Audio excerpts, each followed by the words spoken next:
It was with a lot of interest that I was looking forward to the first season of Monarch, Legacy of Monsters, when Apple was coming out of it. Now, it was still an interesting decision on their part.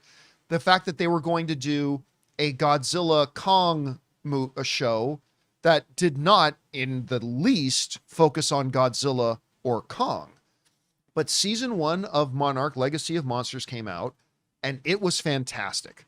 Like, I loved it.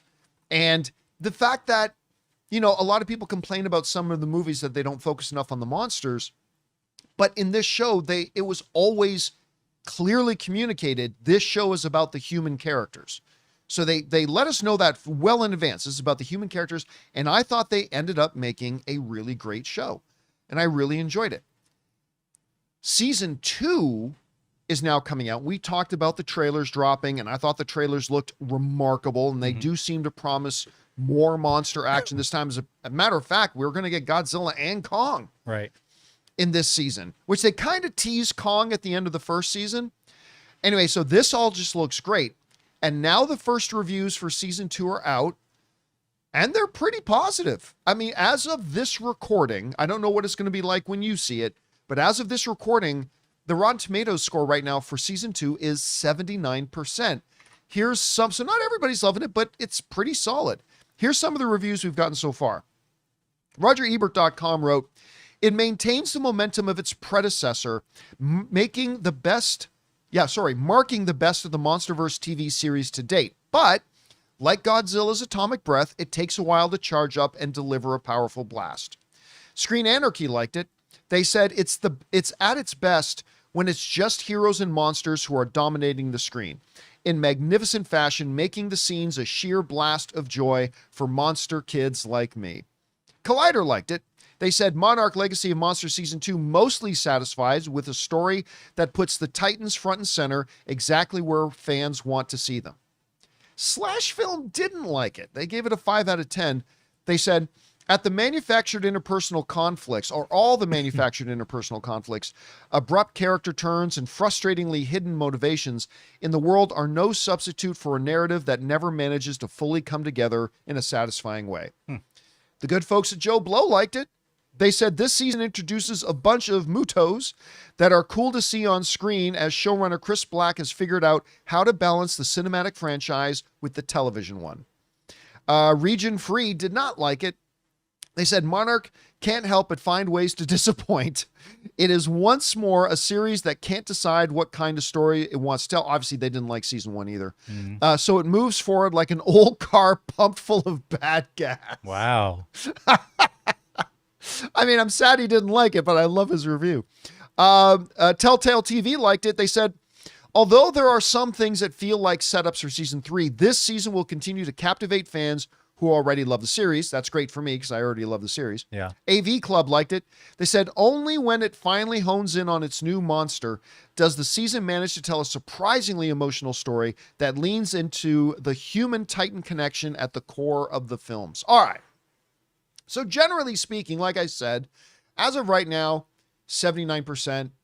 Now, hearing a couple people saying they don't like it, understanding they also didn't like season 1, that kind of mitigates it for me personally, because I was a big fan of season 1.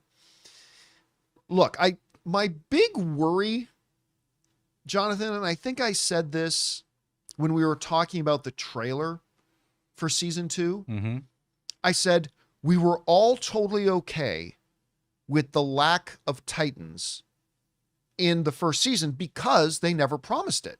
They promised this is a human-centered story.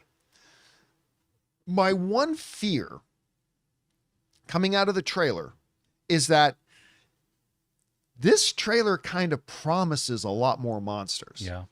This trailer promises Godzilla, and it promises Kong, and it promises big Titan action. And if you don't deliver that, I mean, it was fine for season 1 because you never promised any of that stuff. You told us what the show was about, but now you seem to be promising it. And if you don't deliver what you seem to be promising on, that can rub people the wrong way. So I don't know, but it sounds like maybe it takes a little while. What I'm getting from the reviews is that it sounds like it takes a little bit for them to build up to all the big monster action, but when it does, it sounds like the wait is well worth it and that they deliver. So we'll just have to wait and see. Yeah, I'm focused on the tone of this, which is going to be, I have to see it. So it's not going to come from reviews for me. I have to see it. Is this going to be a tone of, what was the last one? Godzilla, Kong, like something Kingdom or Godzilla X Kong. X Kong, yeah. Is it going to be that kind of sillier, jump the shark tone, or is it going to maintain that I like the tone of Monarch season 1, And it had such an emotional connection to the characters. I mean, you love those characters going back and forth through time. Oh, absolutely. The siblings finding each other. Anna Sawai, who went on to win all the Emmys for Shogun. And learning about their parents. The parents stuff, all that good stuff. Yeah. Although I will take issue with you saying Godzilla X Kong jumped the shark. We had a Titan suplexing another Titan. That's jumping the shark. I loved it. I had a blast. The only thing they didn't do was literally have Godzilla and Kong jump an actual shark as they went into that vortex. That comes when they fight the Megalodon. Yeah, it's true. Godzilla X Kong versus the Megalodon. You know what he's going to do? Next. They literally jump the They're going to have Kong surfing the Megalodon on a giant tsunami. It writes itself. It writes itself. Anyway, guys, question is for you. What do you think about this? The reviews for season 2 of Monarch Legacy of Monsters have come out and they're sounding pretty solid. I mean, it sounds like if you liked season 1, this is going to be for us. It sounds like maybe if you didn't like season 1, that maybe this one won't be for you either. I mean, that works for me because I like season 1. But whatever you guys think, jump down into the comments section below and let us know your thoughts. Hey guys, thanks so much for watching this video. Make sure you like the video, leave a comment, and subscribe to our channel. And don't forget, we have a daily podcast called the John Campea Show Podcast, available on Apple Podcasts, Spotify, or your favorite podcasting app of choice. Go and subscribe to it today so it'll be there when you need it.